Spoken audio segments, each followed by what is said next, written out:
Hola, hoy voy a utilizar este muelle helicoidal,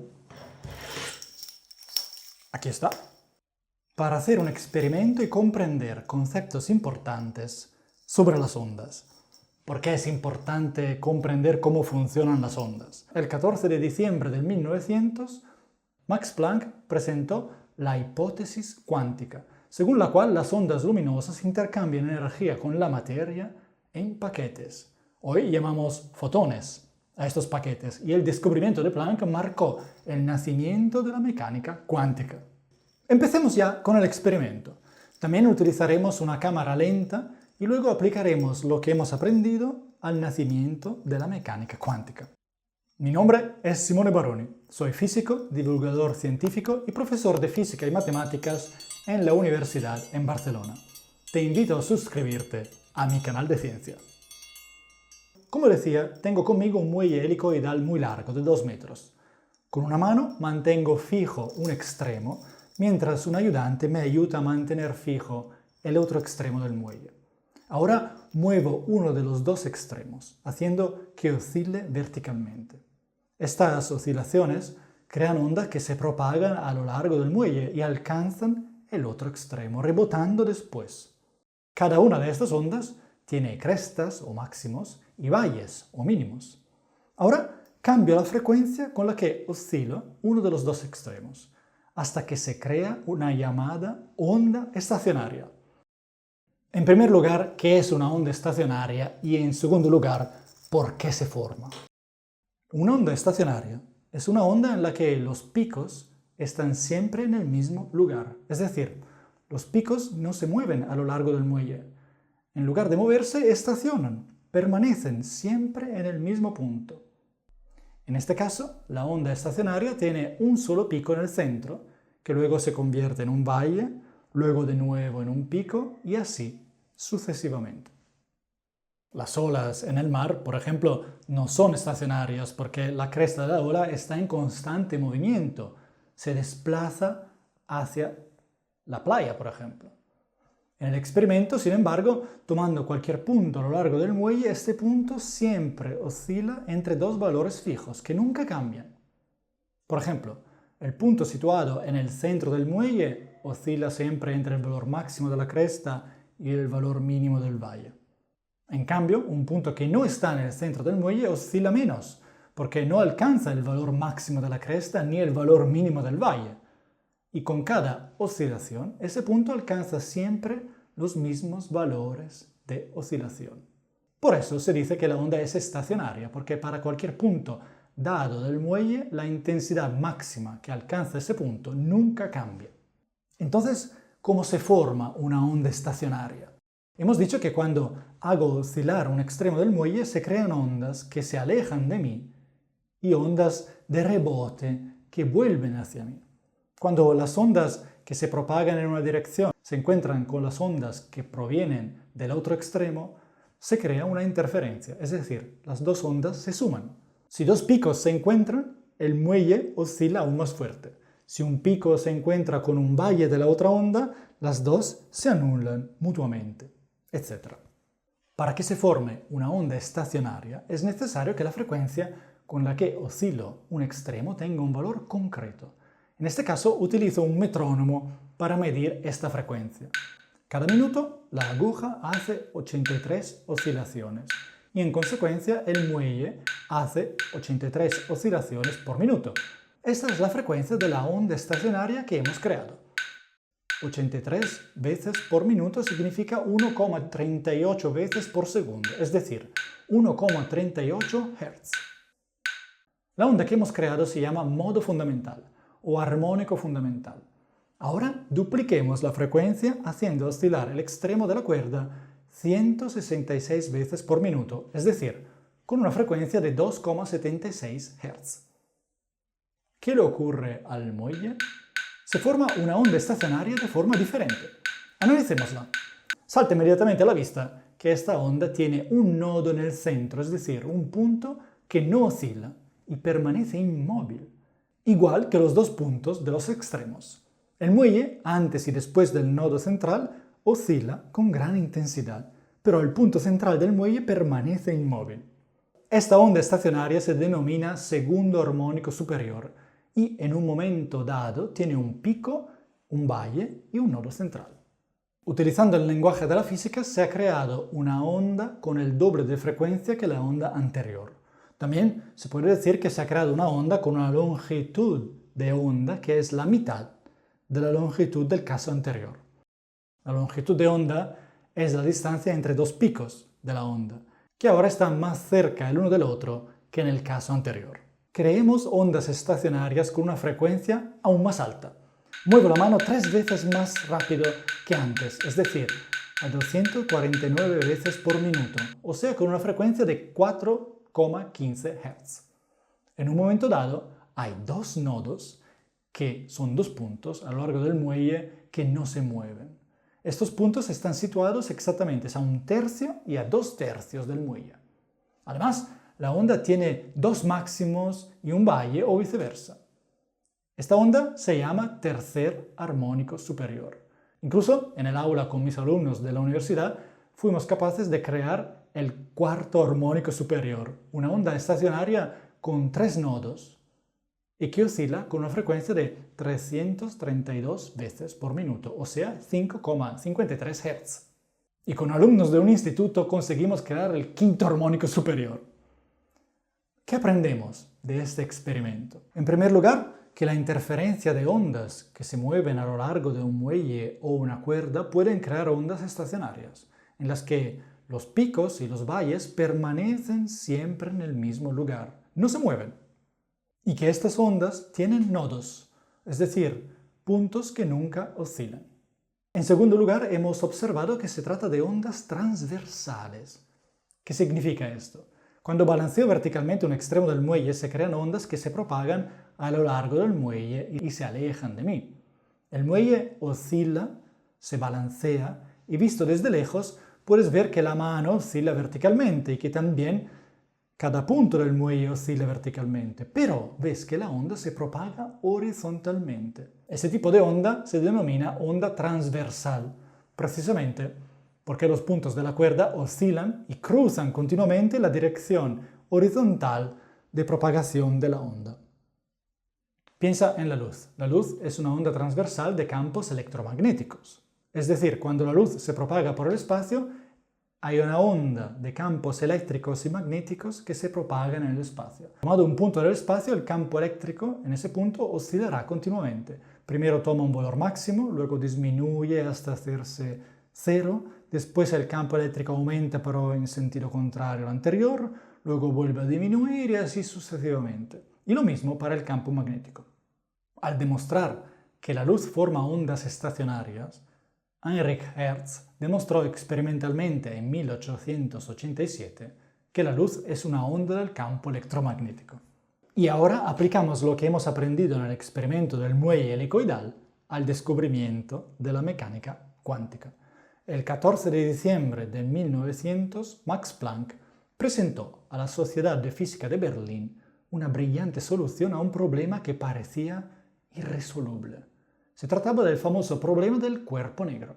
La solución de Planck reveló la existencia del mundo cuántico. ¿Qué es el problema del cuerpo negro?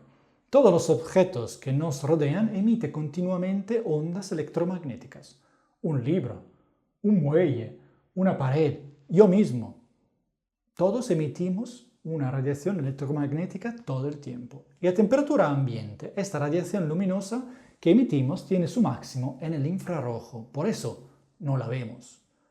A finales del siglo XIX se midieron con gran precisión las propiedades de esta radiación y se comprobó que los conocimientos de la época eran incapaces de explicar dos hechos importantes. Uno, que tomados dos objetos hechos de materiales diferentes y que están a la misma temperatura, estos dos objetos emiten la misma radiación electromagnética. Se dice que esta radiación no depende del material, sino que es universal. Además, dos, no se pudo explicar por qué esta radiación tenía precisamente esta intensidad en el infrarrojo, o en el ultravioleto, o en el visible. En física se dice que no se podía explicar la forma del espectro de esta radiación emitida por todos los cuerpos. Planck utilizó precisamente el concepto de ondas estacionarias para resolver este problema, y esto le llevó al descubrimiento de la mecánica cuántica. Inicialmente Planck consideró un objeto hueco con las paredes interiores cubiertas de hollín. En física este objeto se denomina cavidad. En el interior de esta cavidad hay radiación electromagnética que es emitida y absorbida continuamente por las paredes internas cubiertas de hollín. Esta radiación electromagnética forma ondas estacionarias, en las que el campo eléctrico es nulo en los bordes de la cavidad, igual que el muelle de nuestro experimento que tenía los extremos fijos, que no oscilaban, oscilación cero, porque los mantenemos quietos con las manos. Por tanto, dentro de la cavidad, la luz puede oscilar a través de ondas estacionarias con 0 nodos, con 1 nodo, con 2 nodos, etc. Exactamente lo que hemos hecho con el experimento con el muelle helicoidal. ¿Y qué se hace con esa cavidad? Se hace un pequeño agujero y por ese agujero escapa la luz.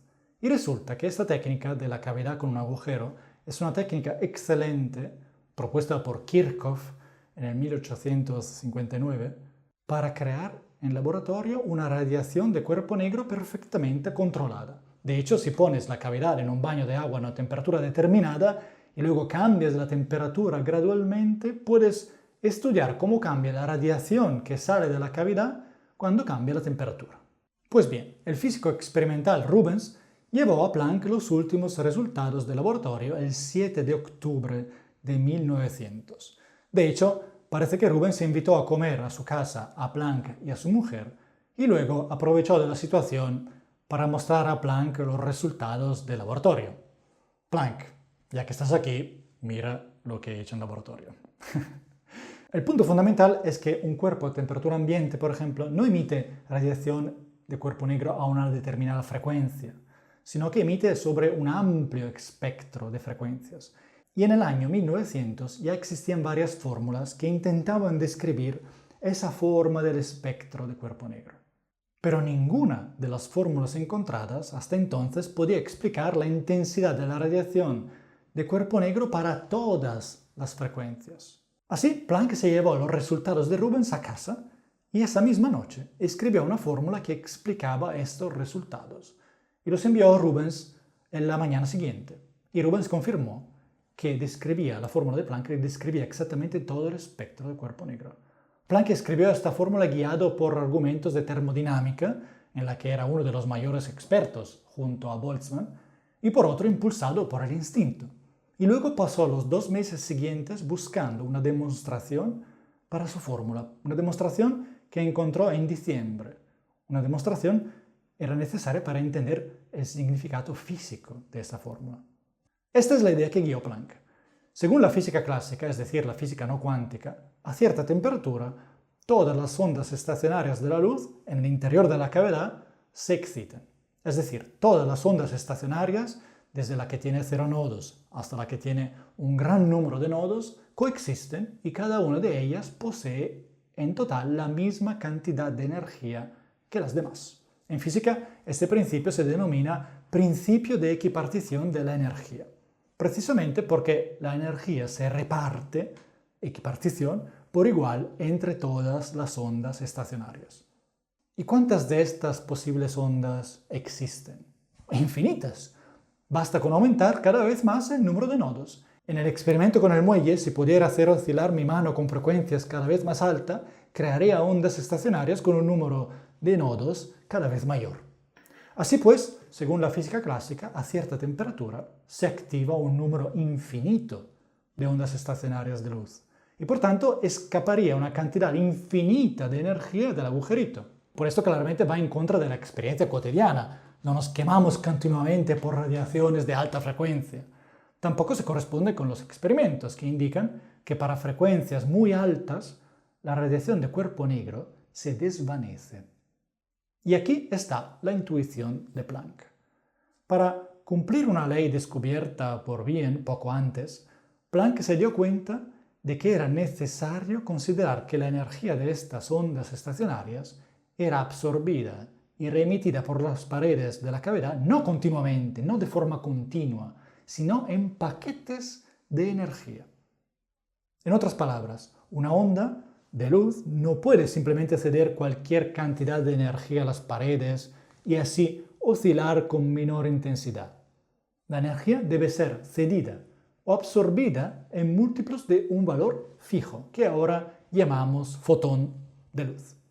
En resumen, la onda debe intercambiar al menos un fotón o dos fotones, y así diciendo, pero no puede intercambiar una cantidad de energía igual a la mitad de la energía de un fotón.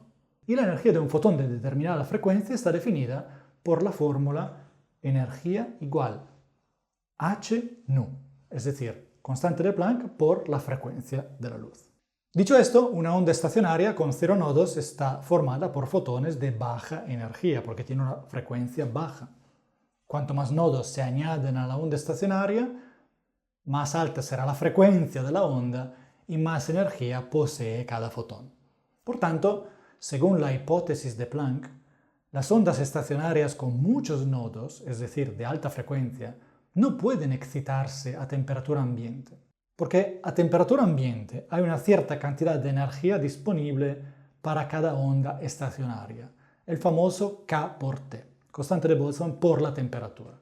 Pero esta energía no es suficiente para crear un fotón de alta energía. Así, mientras que se pueden crear muchos fotones de ondas estacionarias con un pequeño número de nodos, o sea, fotones con baja energía, no se puede crear ni un solo fotón de ondas estacionarias con un gran número de nodos, fotones de alta energía. Así, solo los fotones que tienen una energía inferior o similar a la energía térmica del objeto serán excitados. Se dice que tienen una probabilidad más alta de ser excitados. Y esto explica también por qué ondas estacionarias dentro de la cavidad con frecuencias más altas no están excitadas o están excitadas muy poco. Y así, el 14 de diciembre de 1900, Max Planck pudo explicar por qué su fórmula describía perfectamente el espectro de cuerpo negro sobre todas las frecuencias observado en laboratorio. Planck, como decíamos, era uno de los máximos exponentes de la termodinámica. Y la termodinámica consideraba la energía como una cantidad continua, o sea que se puede intercambiar de forma continua entre objetos, no en paquetes. Por eso Planck calificó su hipótesis cuántica como un acto de desesperación e intentó demostrar que solo era una hipótesis matemática, sin correspondencia real con la realidad. O sea, intentó demostrar que la energía efectivamente se puede intercambiar de forma continua. Un punto muy importante es que Planck no hipotizó que la luz estuviera formada por fotones, sino solo que cuando la luz y la materia intercambian energía entre sí, lo hacen en paquetes enteros.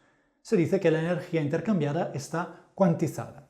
Fue entonces Einstein, en 1905, quien planteó la hipótesis de que la propia luz, al propagarse, puede comportarse a veces como una onda y otras veces como formada por partículas, los fotones. La propuesta de Einstein era muy atrevida y fue finalmente aceptada por la comunidad científica solo en 1923, gracias al experimento de Compton. Prueba tú también en casa a crear ondas estacionarias usando un muelle o una cuerda y dime si puedes ver la forma de la onda fundamental y de los armónicos superiores. Suscríbete al canal y nos vemos pronto con un nuevo episodio.